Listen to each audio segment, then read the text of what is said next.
Bonsoir à toutes et à tous. Merci de votre présence, pour votre présence à ce conseil municipal, le dernier avant la pause estivale. Et la reprise se fera bien sûr en septembre.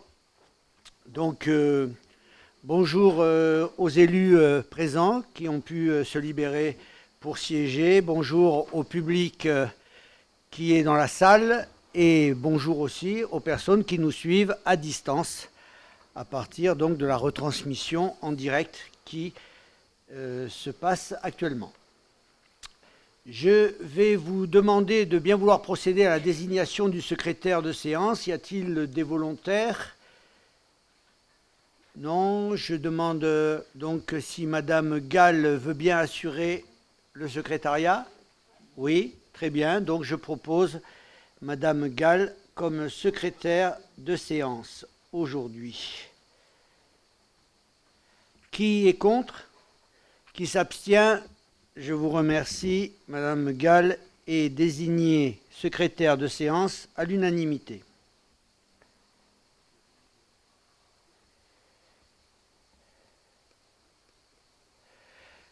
Je vais à présent procéder à l'appel nominatif des membres du conseil municipal afin de vérifier le quorum. Je détiens pour ma part 3 procurations et demie, puisque je vous expliquerai pourquoi la demi. Donc j'ai Monsieur Drault à Madame Messel, Madame Guérin à Monsieur Bouchard, Monsieur Reboul à Monsieur Saillet et Monsieur Sine à Monsieur Zorzut, sachant que Monsieur Sine arrivera en retard. Donc pour l'instant, il y a une procuration, mais dès qu'il arrive, il siégera comme tout le monde. Oh pardon, excusez-moi, j'ai oublié, j'ai effectivement une procuration, mais elle n'a pas été notée, enfin si elle a été notée sur la liste. J'ai moi-même une procuration, celle de Madame Carole Guérin. Ah. Et Sylvie Laforêt. Ah oui, pardon. Sylvie Laforêt à Monsieur Graff Pascal. Ça n'a pas été... donc je rajoute Laforêt, Monsieur Graff. Très bien.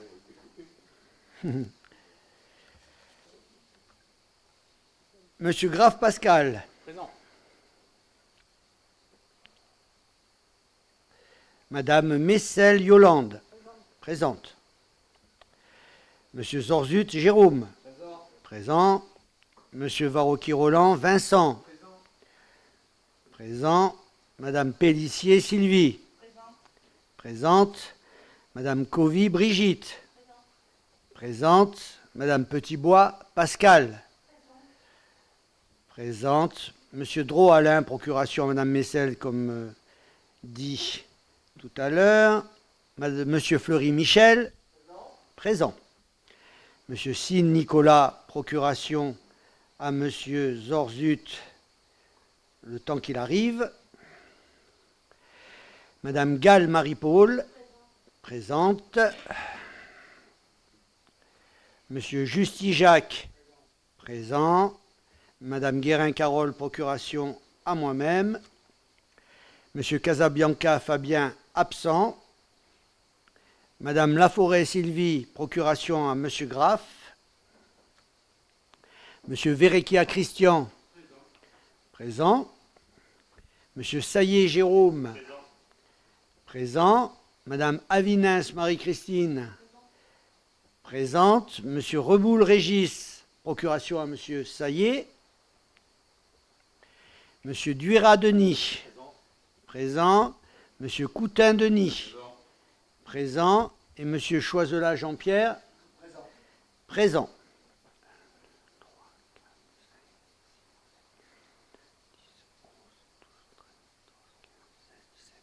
17 personnes présentes, donc le quorum est atteint. Nous pouvons siéger en toute légalité. Je vous remercie. Nous passons maintenant à l'approbation du procès-verbal de la séance du 10 avril 2025. Quelqu'un a-t-il des questions ou des commentaires à faire sur ce procès-verbal de séance? Nous allons procéder au vote. Qui est contre? Qui s'abstient? Je vous remercie. Le procès-verbal est adopté à l'unanimité.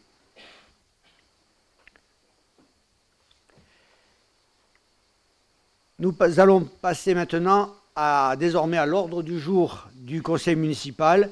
Et le premier point de cet ordre du jour, ce sont bien sûr les décisions du maire prises sur délégation permanente. Je ne vais pas reprendre in extenso toutes les décisions, elles sont nombreuses, que j'ai prises. En revanche, je suis prêt à apporter des éclaircissements sur des décisions qui ne seraient pas comprises totalement par les élus municipaux. Donc, nous n'avons pas... Voilà, il n'y a pas de vote. Je vous demande bien sûr de prendre acte de ces décisions. Transfert de compétences à... Pardon, excusez-moi. Présentation du rapport d'activité 2024 du SMIDEV. Les documents vous ont été transmis vendredi dernier. Je ne vais pas rentrer dans le détail et expliquer effectivement ce qui est à l'intérieur. Si éventuellement vous avez des questions particulières sur ce rapport, et si j'ai les réponses, je vous les donnerai. Sinon, je les poserai à M. Longo, président du SMIDEV. Non? Donc, là aussi, présentation du rapport, on ne vote pas, on prend acte de ce rapport. Transfert de compétences à TE 83 Simi-Élec. Vous savez qu'à chaque fois qu'il y a un nouvel adhérent au Simi-Élec, compte tenu du fait que nous sommes nous-mêmes adhérents au Simi-Élec, nous devons effectivement donc présenter le nouvel adhérent. Il s'agit de la commune de Ollières qui a délibéré le 13 février 2025 et qui a adhéré à la compétence numéro 8, maintenance de l'éclairage public. Donc le syndicat a délibéré le 27 mars 2025 pour acter ce transfert de compétences. Est-ce que vous avez des questions particulières à ce propos? Qui est contre? Qui s'abstient? Je vous remercie. Le rapport est adopté à l'unanimité. Nous passons au point suivant, qui est la répartition des sièges de conseillers communautaires à la communauté de communes du Pays de Fayence, CCPF. Donc, nous avons obligation, au plus tard le 31 août de l'année précédant celle du renouvellement général des conseils municipaux et communautaires, donc de décider le nombre total de sièges que comptera le conseil communautaire pour la mandature à venir, c'est-à-dire 2026, 2032, voire 2033, si il décide de décaler l'élection présidentielle avec l'élection municipale. Donc, il est prévu, la loi offre la possibilité aux intercommunalités à fiscalité propre et à leurs membres de se mettre d'accord sur le nombre et la répartition des sièges entre les communes. Cet accord doit être entériné par les 2/3 au moins des conseils municipaux des communes membres représentant plus de la moitié de la population de celle-ci, ou de la moitié au moins des conseils municipaux des communes membres représentant plus des 2/3 de la population de celle-ci. Cette majorité doit comprendre le conseil municipal de la commune, dont la population est la plus nombreuse, lorsque celle-ci est supérieure au quart de la population des communes membres. Voilà, c'est le cadre réglementaire pour adopter une modification des sièges du conseil communautaire. Alors, pour vous la faire courte, effectivement, il est proposé, comme vous l'avez vu, d'ajouter 2 postes de conseillers communautaires supplémentaires, un poste pour Montauroux, qui était jusqu'à présent effectivement à 6 conseillers et qui va passer à 7 conseillers, compte tenu du fait qu'il a la plus grande population, qu'il est le village à plus grande population, même par rapport à Fayence. Il a plus de 750 habitants de plus. Et il est prévu aussi de rajouter un conseiller communautaire à Calian, c'est-à-dire il en avait 3, il en aura 4, parce que Calian est passé à 4500 habitants. Et donc, effectivement, il ne peut pas rester dans la même strate que Bagnoles, Tourette et Séillan, c'est-à-dire rester avec 3 conseillers communautaires. Donc c'était pour essayer de donner une représentativité plus équitable compte tenu de la population des villages. Voilà, ce qui fait, si vous faites le calcul, donc 32 conseillers municipaux, communautaires au total. Est-ce que vous avez des questions? Oui, Monsieur Coutin, donc j'ai juste une remarque concernant le nombre d'habitants, le classement et ainsi de suite. Il me semble que Bagnoles-en-Forêt a 3049 habitants et non pas Tourette, et Tourette 2920 habitants et non pas 3049. Donc simplement ce qui placerait Bagnoles en 4e position et Tourette en 5e position. À vérifier, mais ce sont les chiffres du recensement de 2022. Donc il y a fait simplement une erreur de frappe, je pense, mais c'est quand même à modifier si vous devez transmettre ce document à la communauté de communes. Très bien. D'autres remarques? Je vous remercie. Nous allons donc procéder au vote. Qui est contre cette modification du nombre de conseillers communautaires? Qui s'abstient? Je vous remercie. Le rapport est adopté à l'unanimité. Je vais maintenant donner la parole à M. Zorzut, adjoint à la sécurité et à la forêt, pour la convention relative à l'accès et l'intervention de bénévoles des réserves communales de sécurité civile et des comités communaux de feux de forêt sur la commune limitrophe de Saint-Paul-en-Forêt. Donc nous nous sommes rapprochés de la commune de Saint-Paul-en-Forêt avec son comité communal qui est aussi une réserve communale de sécurité civile pour que nous, comme eux, puissions intervenir sur les communes respectives dans le cadre des reconnaissances de surveillance pour lesquelles la réserve communale de sécurité civile est dévolue. Ça permettrait de, surtout par rapport ils font des reconnaissances au travers des pistes DFCI, ces pistes qui nous permettent d'aller en forêt en toute sécurité. Et au travers de ces pistes, certaines pistes passent en limite de communes de Bagnoles ou de Saint-Paul, ce qui nous permet, au travers de ces reconnaissances, de pouvoir, dans un premier temps, intervenir respectivement sur les 2 communes. Ça, c'est le premier point. Ensuite, ça permet aussi à ces réserves communales, si l'une est activée ou l'autre ne l'est pas et inversement, de pouvoir venir faire des reconnaissances sur la commune voisine.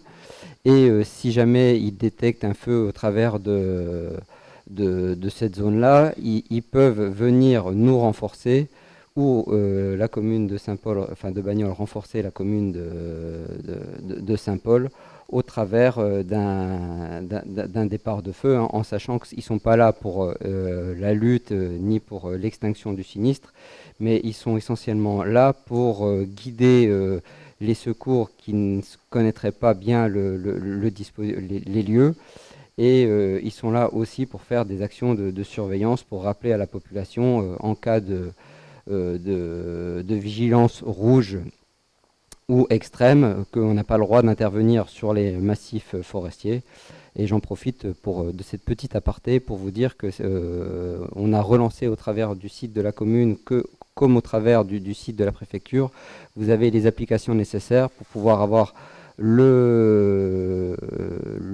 réglementation vous disant que on ne peut pénétrer sur le massif ou on ne peut pas pénétrer à l'intérieur des massifs forestiers.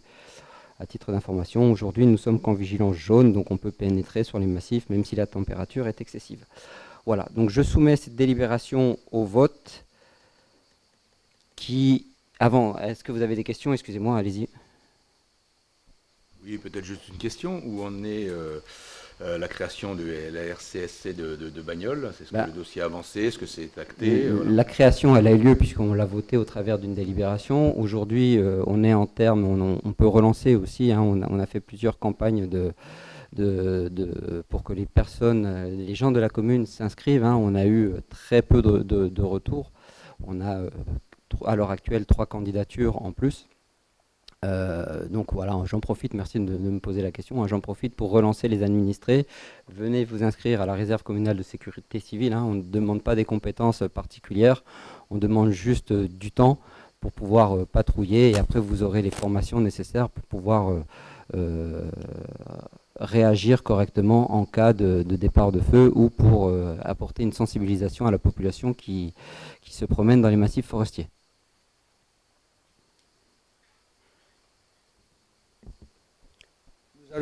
Nous allons procéder au vote. Quels sont celles et ceux qui sont contre? Qui s'abstiennent? Donc je vous remercie. Le rapport est adopté à l'unanimité.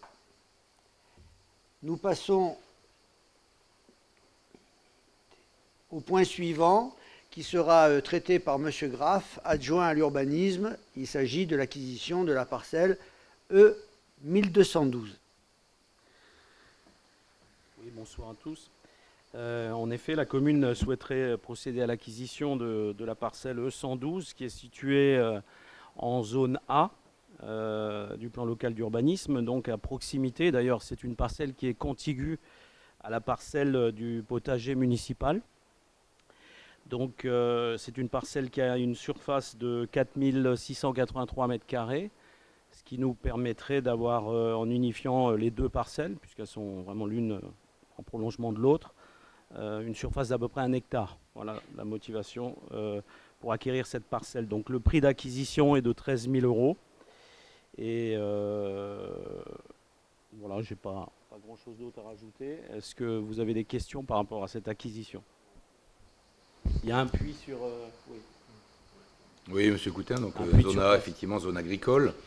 Je souhaitais savoir quel était le prix souhaité peut-être par les vendeurs, parce que bon, là c'est une proposition de la commune, donc est-ce que les vendeurs souhaitaient un prix supérieur que vous avez négocié? Parce que j'estime que le prix, donc 13 000 € pour un demi-hectare, bon, on est un petit peu excessif, je trouve. C'est bon, on a une moyenne sur le département à 17 000, donc là pour un hectare. Donc pour un demi-hectare, 13 000 €, je trouve qu'on est un petit peu au-dessus du prix, mais bon, après, si vous avez des arguments... Oui, voilà. c'est les propriétaires qui sont héritiers de la parcelle, comme ils sont en indivision sur cette parcelle, bon, ils sont à deux à se partager effectivement la partie de l'héritage, et donc c'est pour ça qu'ils souhaitaient que la somme soit quand même assez conséquente. Mais ça reste toujours dans le tarif, j'ai calculé à peu près, on est à 2,80 € du mètre carré. Bon, c'est les prix d'acquisition actuellement dans la plaine. Ouais. Ouais. Pour compléter les propos de M. Graff, je suis surpris que vous soyez surpris de ce prix, puisqu'en fait, si vous calculez le prix qu'on a payé la première parcelle, la E571, c'est le même tarif, à 15 000 €. On l'a payé 15 000 €, donc elle n'est pas... Et là, à cette époque-là, elle ne vous a pas paru trop chère. Donc, je n'ai pas le souvenir que vous ayez dit qu'elle était trop chère. Mais bon, ma mémoire peut me jouer des tours. En tout cas, la négociation a été très simple, tout simplement parce que cette parcelle appartient donc à des Bagnolais et qui ont vendu cette parcelle suite au décès de leur père. Et avec ce père, justement, le maire avait de bonnes relations. Et c'est pour ça qu'ils ont accepté de nous la vendre. Déjà, qu'ils ont accepté de nous la vendre, et qu'ils ont même proposé à nous la vendre, justement, à cause des bonnes relations qu'on avait. Et c'est bien la mairie qui a proposé la somme de 13 000 €, et la famille n'a pas discutaillé sur la somme de 13 000 €. Voilà. Donc c'est une affaire qui s'est faite en bonne intelligence et au prix de la terre agricole sur Bagnols-en-Forêt. Dans quel but faites cette acquisition pour agrandir le jardin, le potager municipal? Le premier but de cette acquisition n'est pas d'agrandir la parcelle à cultiver, parce qu'agrandir la parcelle à cultiver obligerait d'engager un deuxième maraîcher, puisqu'en fait, les retours d'expérience que nous avons montrent qu'un maraîcher peut cultiver 3000 m². Or, les 3000 m², il y est déjà. De fait, on a acquis cette parcelle pour l'instant, d'une part, comme l'a dit M. Graff, pour faire une unité d'1 hectare, parce qu'une unité d'1 hectare, si l'on décide ultérieurement, dans quelques années, de délocaliser la ferme municipale et de la mettre ailleurs, dans un espace peut-être plus adapté, ou en tout cas voilà, qui correspondrait, qui aurait plus d'ambition que ce qu'on a maintenant, on pourrait remettre 7 hectares à disposition de quelqu'un qui voudrait bien l'exploiter. Donc actuellement, l'acquisition, elle est essentiellement liée à notre objectif et notre ambition d'en faire un tiers-lieu donc qui accueille des gens et qui permet, et en particulier les scolaires, et qui permettra donc d'accueillir des scolaires dans la partie ombragée, puisque pour ceux qui connaissent ce terrain est boisé, il est recouvert de pins parasols. De fait, on pourra accueillir les scolaires dans de bonnes conditions et leur permettre d'avoir une activité qui ressemble à la classe, mais ce qu'on appelle la classe hors les murs, où les enfants pourront en même temps travailler sur le potager, découvrir effectivement les plantations et la manière de cultiver, mais aussi faire d'autres activités. Donc c'est pour ça, et pour le puits aussi, comme l'a dit M. Zorzut, parce qu'un apport d'eau qui nous permettra de moins utiliser l'eau du réseau, c'est toujours une bonne chose à prendre.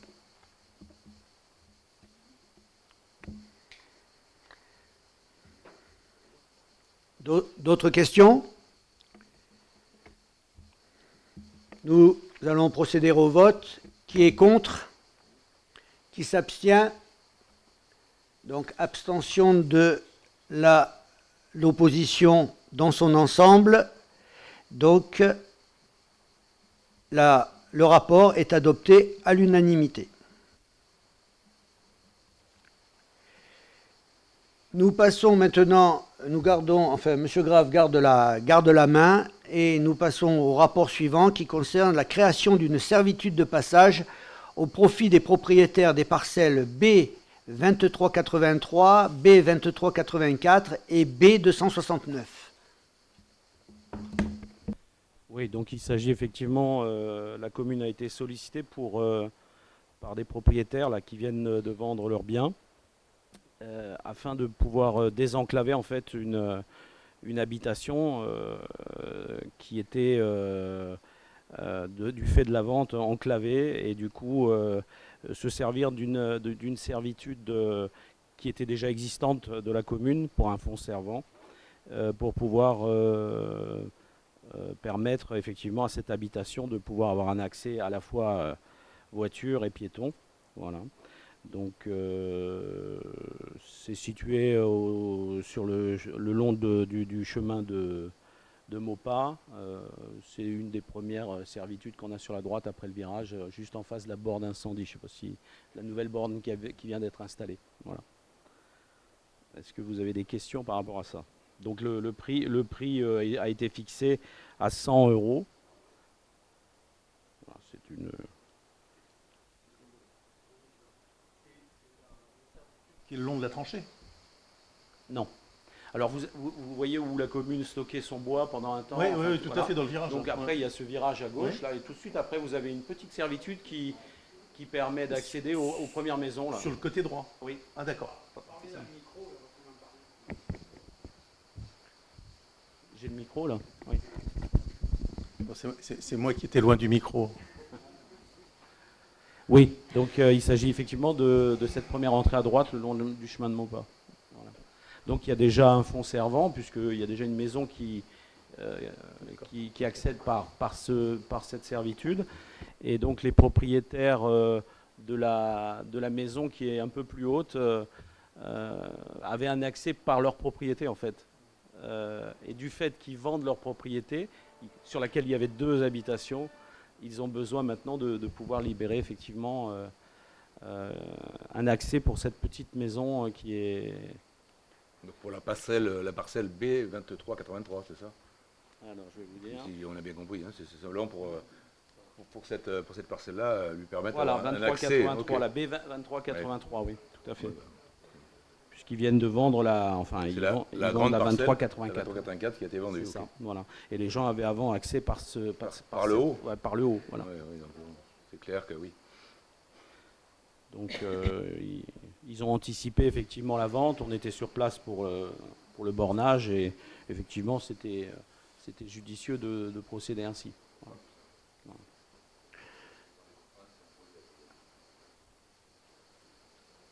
Est-ce que vous avez des questions particulières sur ce...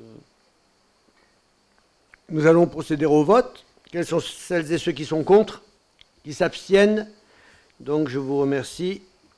Le rapport est adopté à l'unanimité.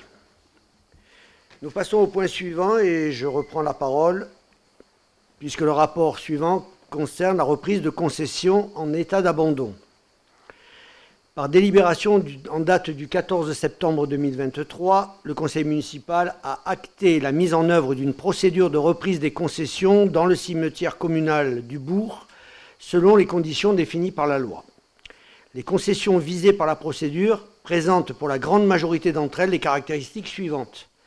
Tombes inconnues et abandonnées, assises de monuments se désolidarisant de l'ensemble et susceptibles de provoquer des effondrements, stèles et croix effondrées ou menaçant de s'effondrer. Nous avons identifié 25 concessions au sein du cimetière du Bourg, par procès-verbal dressé en date du 17 octobre 2023, puis du 3 mars 2025, 19 concessions ont été définitivement considérées comme en état d'abandon. L'aspect d'abandon total a été reconnu pour ces dernières conformément aux dispositions susvisées. La possibilité pour une commune de reprendre des concessions en mauvais état et en état d'abandon est prévue par le Code général des collectivités territoriales aux articles L. 2223-17 et L. 2223-18 et pour la partie réglementaire aux articles R. 2223-12 et R. 2223-23. En effet, si par négligence du concessionnaire ou de ses successeurs, par la disparition de sa famille, il arrive que le terrain concédé revête cet aspect lamentable et indécent qui donne au cimetière un aspect de ruine outrageant, pour tous ceux qui y reposent, la commune peut, à bon droit, reprendre le terrain. La publicité, conformément à ces mêmes dispositions, a été largement effectuée, et notamment par des plaquettes apposées sur ces concessions, indiquant à tout public qu'elle faisait l'objet d'une procédure de reprise, ainsi que par une information publiée dans un journal d'annonces légales et par affichage sur site et en mairie. D'ailleurs, 3 familles se sont fait connaître et ont demandé l'arrêt de la procédure en justifiant de leur qualité de descendants des concessionnaires et en s'engageant à remettre en état la concession. Toutes les conditions requises en pareil cas, prévues par les lois et règlements, ont été rigoureusement respectées.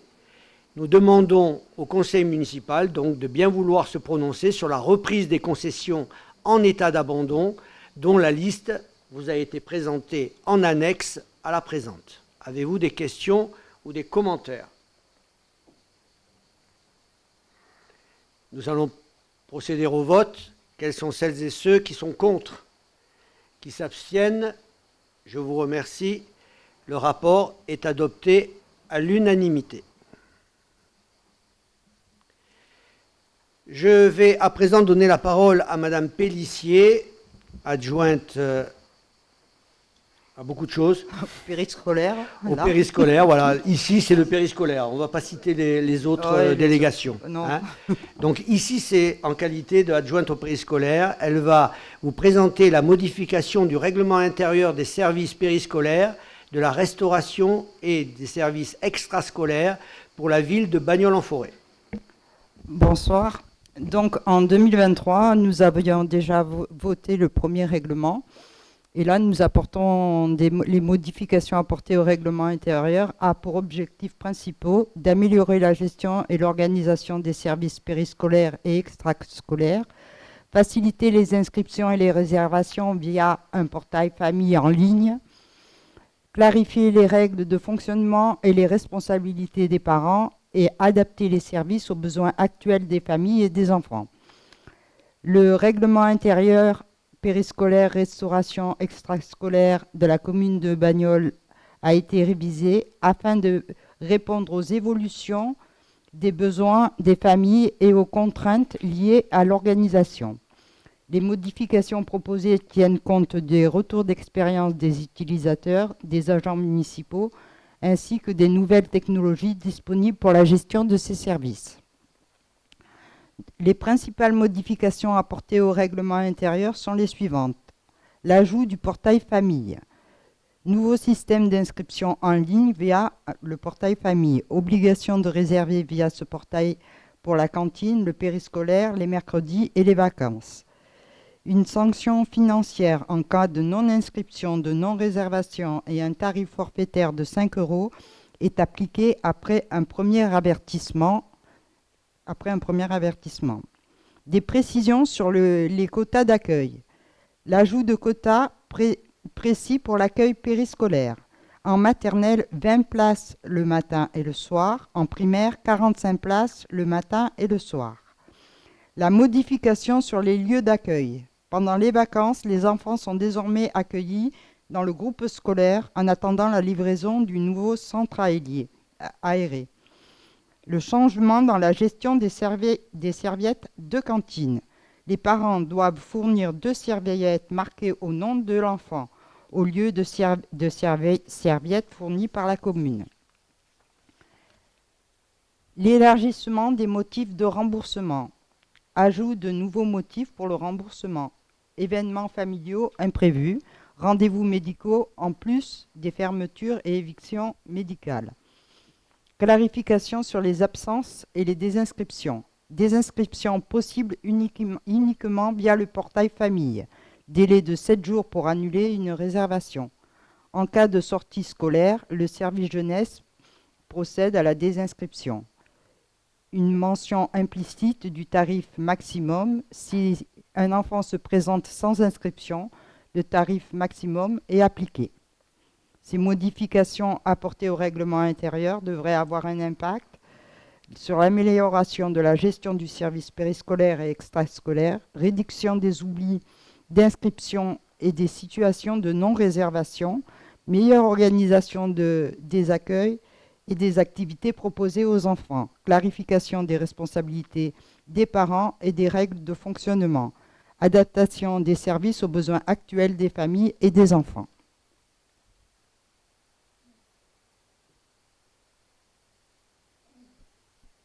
Avez-vous des questions particulières?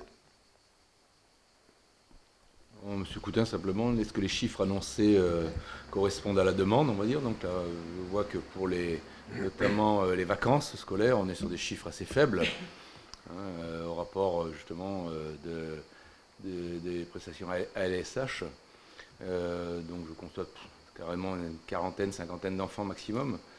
Et je rapproche ça du projet ambitieux de CLSH où on a prévu 123 enfants. Alors est-ce que vous avez des demandes supplémentaires? Est-ce qu'on est plafonné par les locaux actuellement ou vraiment C'est exactement ça. On est plafonné par les locaux actuellement. Donc dans l'école, nous ne pouvons accueillir que ce nombre d'enfants. D'accord, mais les demandes sont de combien? Parce que bon, les demandes arrivent, bien évidemment. Je pourrais te le dire peut-être la prochaine fois. Je n'ai pas demandé combien de demandes il y avait en attente. Ok, merci. D'autres questions? Nous allons procéder au vote. Quels sont celles et ceux qui sont contre? Qui s'abstiennent? Je vous remercie. Le rapport est adopté à l'unanimité. Je vais à présent donner la parole à Madame Messel, adjointe aux finances, qui va présenter le rapport concernant le budget, la décision modificative numéro 1 sur le budget principal 2025.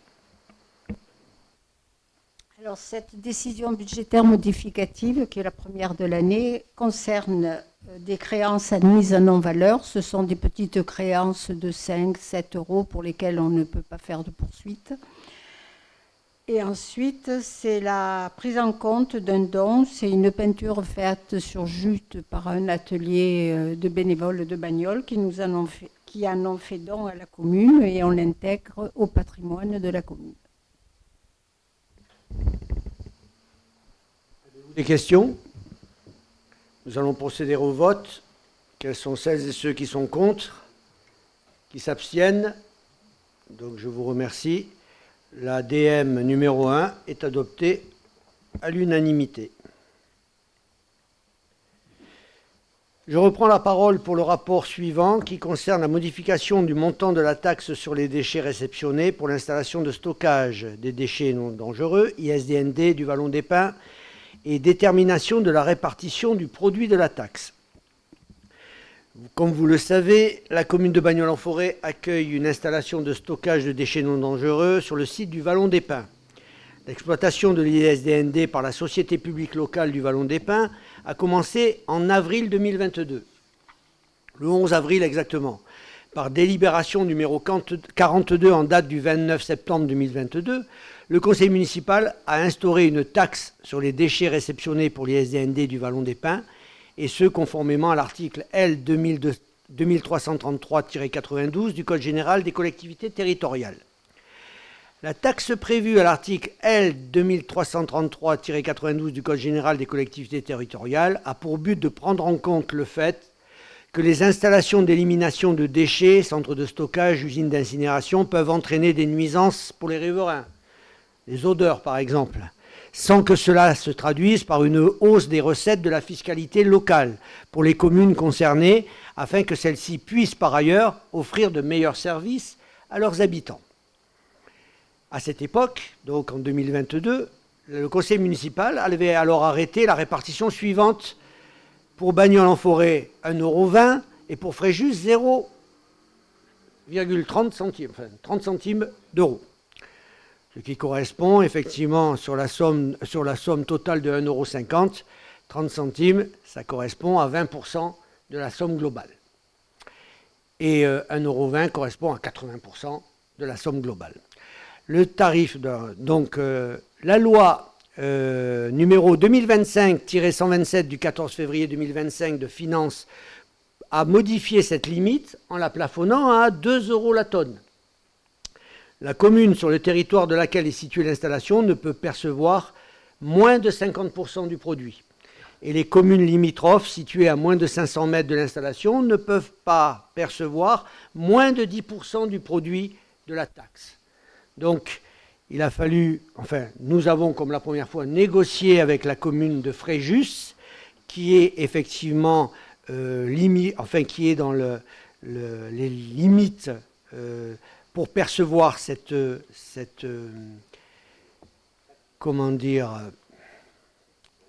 taxe, cette rétribution,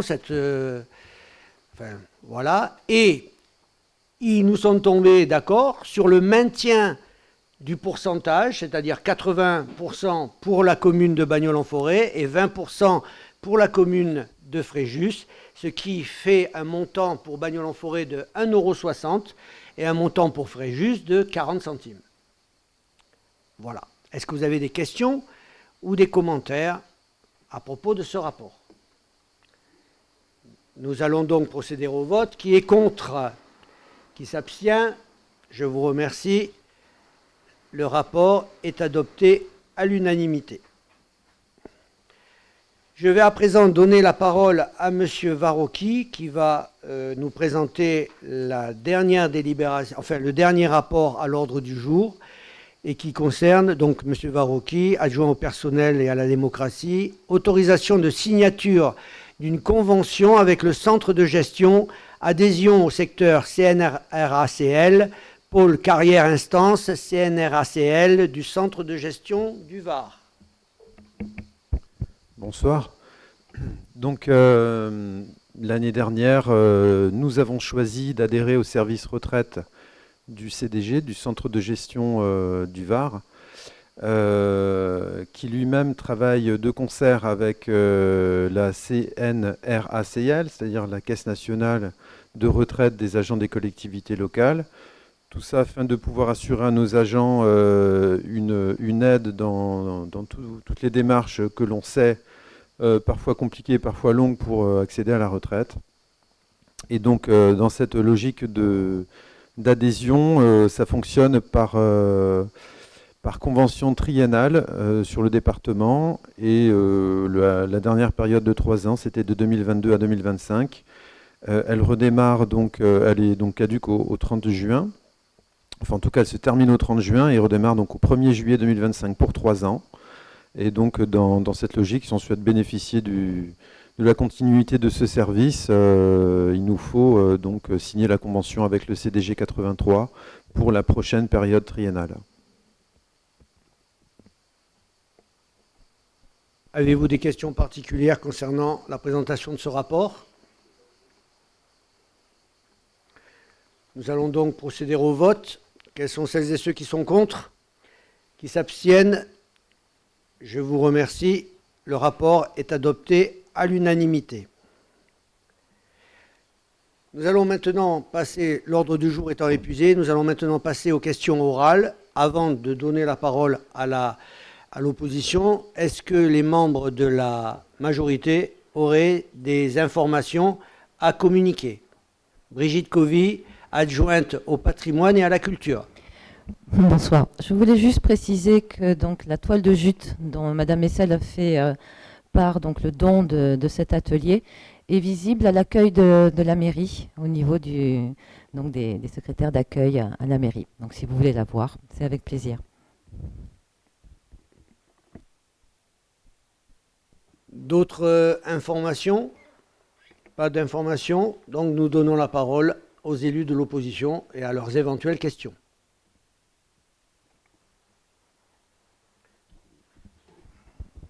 Oui, Denis Duhain.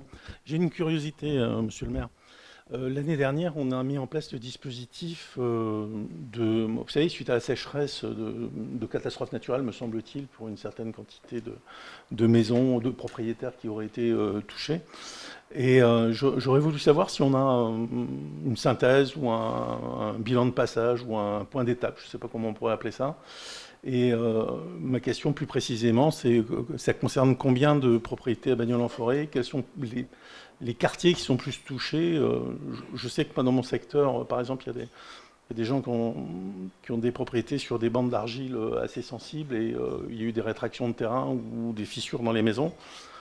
Je voudrais savoir si on a une vision de cette affaire-là et ce que ça représente pour les Bagnolais. Alors, ce qu'il faut savoir, c'est que suite à des problèmes donc, liés à la sécheresse, aux inondations, au glissement de terrain, effectivement, il peut y avoir, après l'épisode donc, critique, une déclaration par la préfecture de reconnaissance de catastrophe naturelle. Il faut savoir que cette reconnaissance de catastrophe, cette déclaration est de la responsabilité de l'usager, du citoyen. Donc nous avertissons les usagers qu'effectivement il y a l'arrêté de déclaration de catastrophe naturelle qui a été pris par le préfet. C'est après, ça ne nous appartient plus, c'est une relation entre le particulier et la préfecture et qui enclenche effectivement les expertises et toutes ces choses-là. Donc on n'a aucun retour. L'État ne nous fait aucun retour des dossiers qui ont été pris en charge, des gens qui ont été, qui ont reçu réparation, ou en tout cas qui ont reçu des indemnités. On n'a vraiment aucun retour.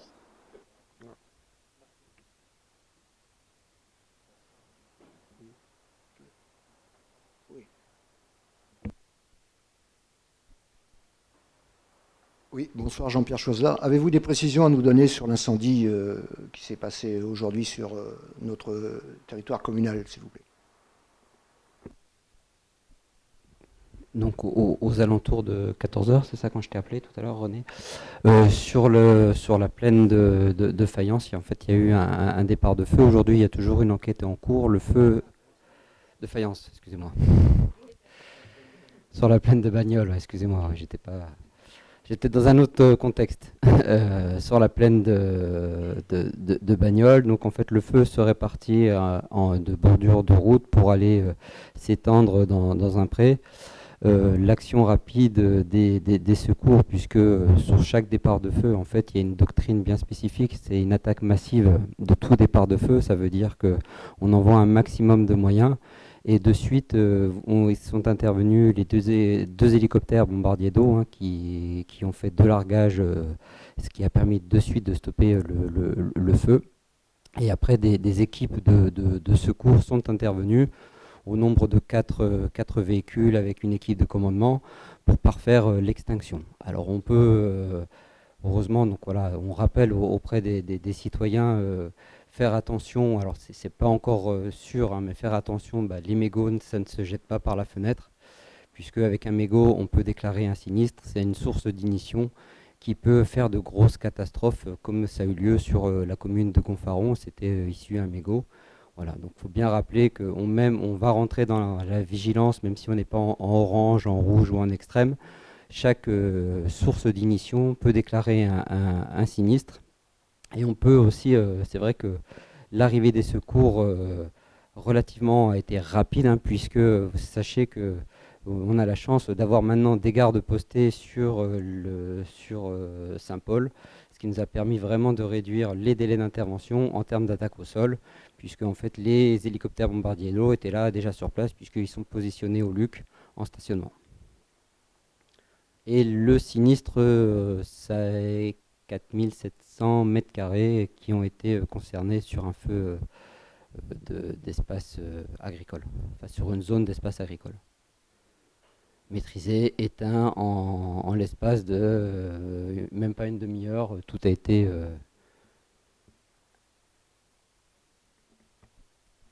Ok, merci. La commune est destinataire du rapport d'enquête de la gendarmerie?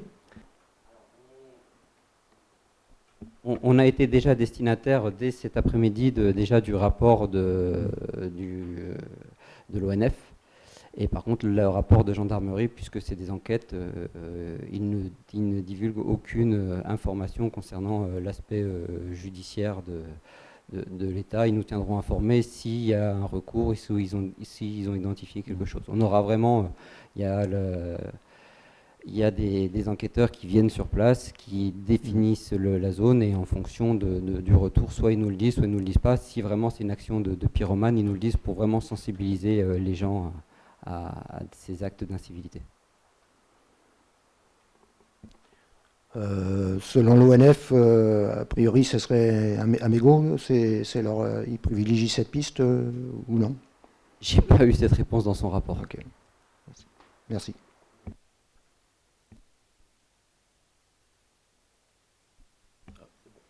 Oui, Monsieur Coutin, non, je ne lis pas du tout les deux sujets, hein, mais vous avez envisagé et parlé de mégots jetés par la fenêtre d'un véhicule éventuellement ou autre. Je voudrais savoir quand est-ce que vous envisagez un fauchage tout au moins raisonné des bords de route. Je ne parle pas de fauchage à blanc, hein, mais un fauchage raisonné pour qu'on puisse avoir un peu de sécurité et puis éventuellement un risque peut-être en moins. Comme l'année dernière, à la même date. Vous vous en souvenez? 1er juillet. Voilà. On essaie d'être cohérent. On repousse le fauchage pour laisser effectivement la végétation monter en graines et la floraison. Maintenant, c'est de la paille, donc on va faucher.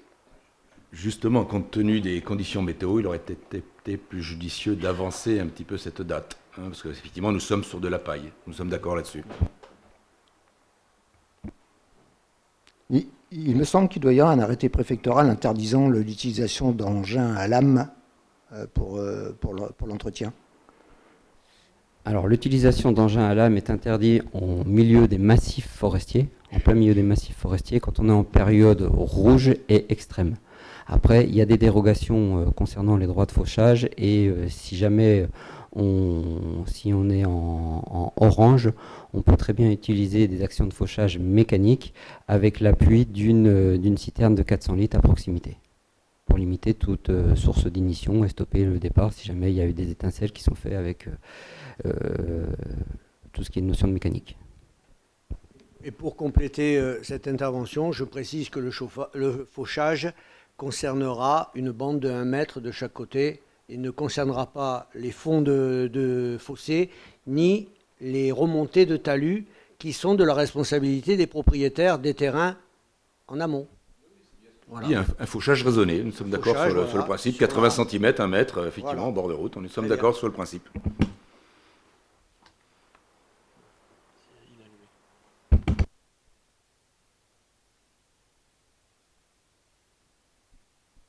D'autres questions? Non? Donc, je crois que nous... Non, je ne crois pas. Nous allons mettre un terme à ce conseil municipal. Je vous remercie de votre attention.